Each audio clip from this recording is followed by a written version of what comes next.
සුබ දවසක් ඔයාලා හැමෝටම. මේ වීඩියෝවෙන් මම ඔයාලට කියලා දෙන්න සූදානම් වෙන්නේ ක්‍රිප්ටෝ ට්‍රේඩින් ගැන. ක්‍රිප්ටෝ කියන වචනේ වර්තමානයේදී නම් ගොඩ දෙනෙක් අතරේ හුරු පුරුදු වචනයක්. අඩුම ගානේ අහලවත් ඇති තේරුම දන්නේ නැති වුණාට.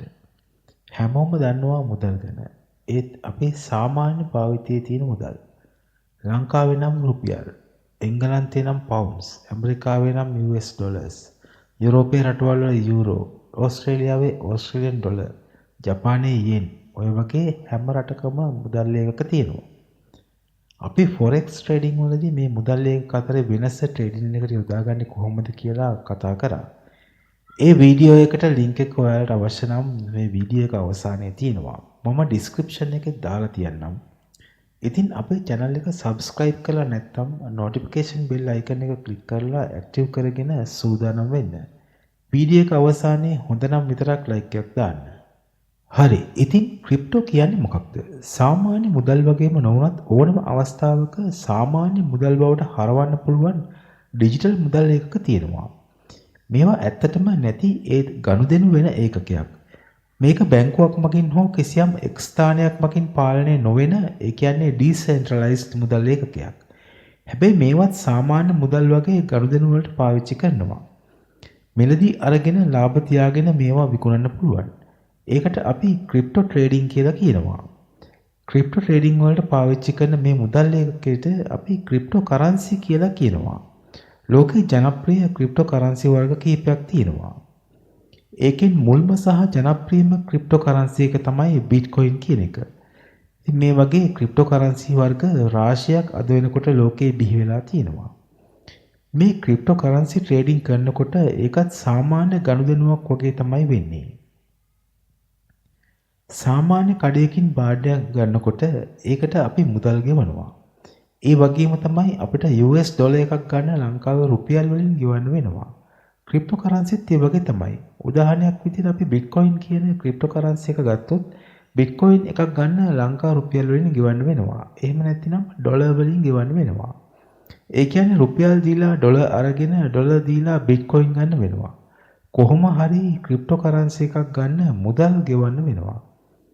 ඉතින් අපි රත්තරන් පහුමක් රුපියල් වලින් මිලදී ගත්තොත් මිල වැඩි වුණාම ලාභයක් ඇතුව විකුණන්න පුළුවන් වගේම ඩොලර් එකක් මිලදී ගත්තොත් මිල වැඩි වුණාම ඒක විකුණලා අපි වියදම් කරපුවට වඩා වැඩිපුර රුපියල් ගණනක් අපිට අතට ගන්න පුළුවන්.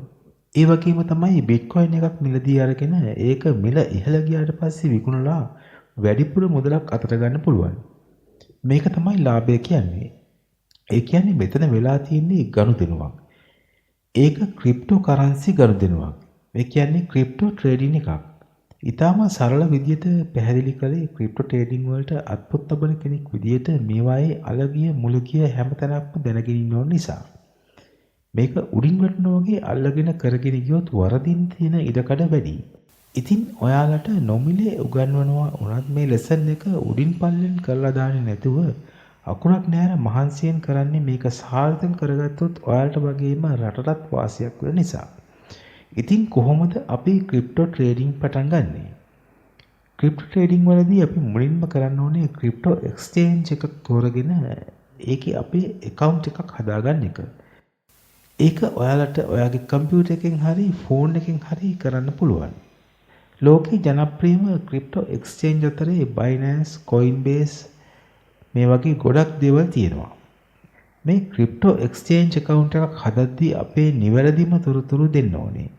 මොකද අපේ සියලුම ගනුදෙනු සිදු වෙන්නේ මේ එක්ස්චේන්ජ් එක හරහා. අපේ අනන්‍යතාවය තහවුරු කරන්න ඒ අය විවිධ ක්‍රම පාවිච්චි කරනවා. කොහොමටත් අපේ අනන්‍යතාවය තහවුරු කරන ඩොකියුමන්ට්ස් ඉදිරිපත් කරන්න ඕනේ. උදාහරණයක් විදිහට වළංගු පාස්පෝර්ට් එකක්, වළංගු හැඳුනුම්පතක්, වළංගු ඩ්‍රයිවිං ලයිසන් එකක් වගේ දේවල් මේ අනන්‍යතාවය තහවුරු කරන්න ඉදිරිපත් කරන්න පුළුවන්. අනන්‍යතාවය තහවුරු කරලා පස්සේ account එක verify වෙනවා. ඊට පස්සේ තමයි අපිට ඒ හරහා ගනුදෙනු කරන්න පුළුවන් වෙන්නේ. හරියට අපේ බැංකුව account එකක් වගේමයි. අපි මේ exchange එක හරහා තමයි අපේ මුදල් USD විදියට හරි රුපියල් විදියට හරි වෙනත් ඕනෑම භාවිත මුදල් ඒකකයක් පාවිච්චි කරලා තැන්පත් කරන්නේ. මේ exchange එක හරහා අපි අපේ මුදල් යොදවලා ක්‍රිප්ටෝ කරන්සි මිලදී ගන්න අවශ්‍යයි. ඊළඟට අපි ඒ ක්‍රිප්ටෝ කරන්සි මිලදී ගත් ඒවා තැන්පත් කරලා තියාගන්න ක්‍රිප්ටෝ වොලට් එකක් මේ එක්ස්චේන්ජ් එක හරහාම ලැබෙනවා. මේක හරියට අපේ පර්ස් එක වගේ. අපි බැංකුවෙන් සල්ලි අරගෙන පර්ස් එකේ දාගන්නවා වගේ වැඩක්. ඒ වගේම තමයි ඒකේ අනිත් පැත්තත්. ඒ කියන්නේ පර්ස් එකෙන් සල්ලි අරගෙන බැංකුවේ දාන එක. ඉතින් මේ හරහා තමයි අපි ට්‍රේඩින් කරන්නේ. ට්‍රේඩින් කරද්දී ක්‍රිප්ටෝ වොලට් එකෙන් මුදල් යොදවලා ට්‍රේඩින් කරනවා. නැවත ප්‍රොෆිට් ගන්න ඒවා වොලට් එකේ තැන්පත් කරනවා. හොඳයි. ඊළඟ වීඩියෝ එකෙන් අපි බ්ලොක්චේන් ගැන කතා කරමු.